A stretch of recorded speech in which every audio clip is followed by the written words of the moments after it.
Dando início então aos nossos vídeos, hoje nós vamos abordar a temática da evolução histórica do direito das obrigações, principalmente o conceito da obrigação como um processo e também uma evolução histórica do próprio direito civil como um todo. Inicialmente, é importante que a gente entenda que o direito das obrigações é um direito muito antigo, é um direito já com a tradição de vários séculos, e é um direito que passou, portanto, por diversas evoluções a depender do seu contexto histórico e também da percepção da sociedade no qual ele era praticado e estava inserido.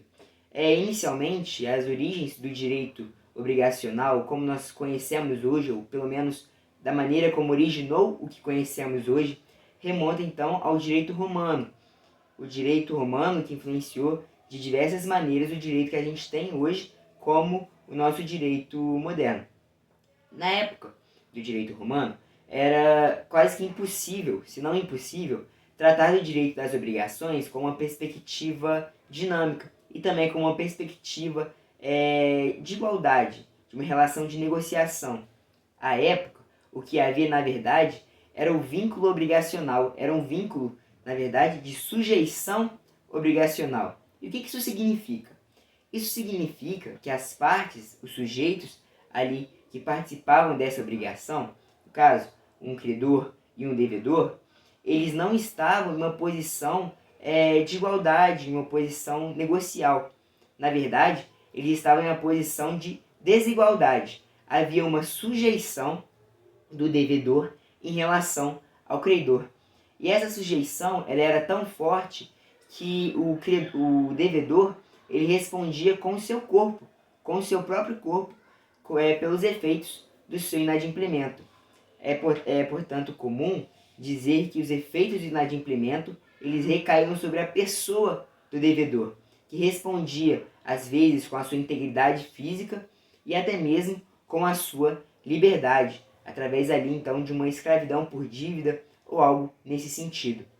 A partir de uma evolução histórica do direito, esse instituto, na verdade, essa percepção da obrigação como algo estático, como algo hierarquizado de sujeição, ela passa a cair em desuso. No direito alemão, na pandectística, conforme o professor Sérgio, de Direito Civil, ele aborda, surge então uma perspectiva diferente. Os pensadores, na verdade, juristas daquela época, eles passaram a considerar o direito das obrigações como uma relação entre centros de interesse autônomos. Então havia o polo ali, a figura ali do credor com seus interesses e a figura do devedor também com seus interesses ali em jogo naquela relação obrigacional envolvendo o objeto da obrigação que seria aquela prestação.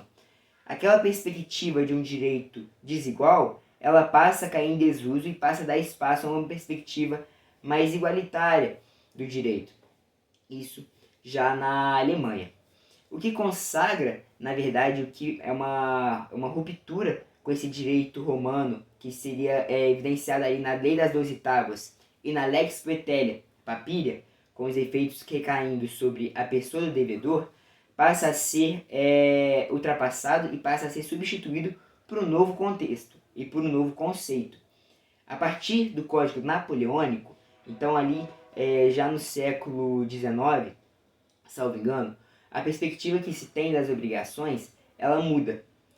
Os efeitos de inadimplemento, eles não mais recaem sobre a pessoa do devedor. Não. Pelo inadimplemento, responde o patrimônio do devedor. Então é uma maneira, acompanhando ali a evolução histórica, filosófica da época, é uma maneira de você proteger a pessoa humana e a dignidade da pessoa humana ali naquele conceito, naquele contexto obrigacional, vinculando então e recaindo os efeitos do inadimplemento sobre o patrimônio do devedor. Então essa evolução histórica, ela traz para nós a noção de que a obrigação ela nem sempre foi compreendida da maneira como nós temos hoje.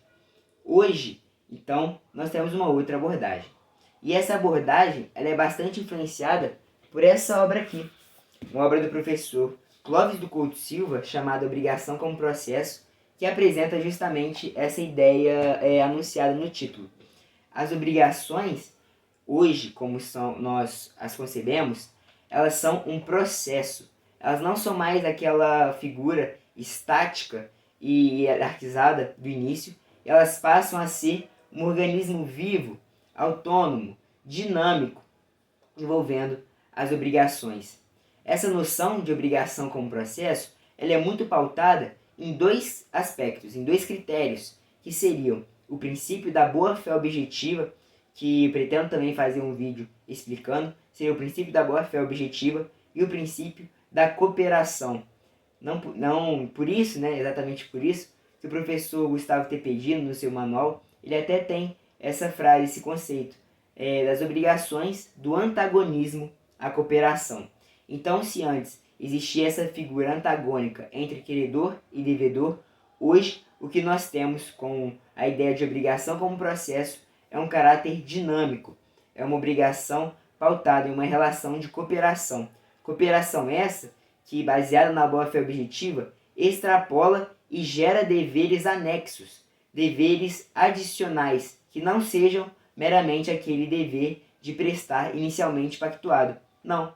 Os eventos que se sucedem com a constituição de uma obrigação, eles passam a gerar outros deveres laterais, como, por exemplo, o dever de informar, o dever de agir de maneira ética, enfim, toda a interpretação do direito das obrigações vai passar, portanto, por esse crivo do processo. Essa evolução histórica, dentro do direito das obrigações e dentro do direito civil, está muito ligada também à nossa própria evolução de direito. Inicialmente, nós tínhamos, e até mesmo evidenciado no Código Civil de 1916, um direito extremamente patrimonialista, que visava proteger a interesses patrimoniais e econômicos das partes. Era, portanto, comum, nas palavras do professor Gustavo Tepedino, a ideia de que o Código Civil era a constituição dos particulares, em uma perspectiva de direito liberal, uma perspectiva pautada, então, nesse senso quase que atomizado e isolado do direito civil. A partir de uma perspectiva moderna, já evidenciada ali com o Código Civil de 2002, o direito civil, ele passa a não ser mais a constituição dos particulares. Ele passa a estar submetido a princípios sociais, como a cooperação, o princípio da promoção, ou superprincípio da promoção da dignidade da pessoa humana. Ele passa a andar em conformidade, em sujeição à Constituição Federal, naqueles princípios que ordenam o nosso sistema jurídico e ordenam a própria estrutura do nosso direito.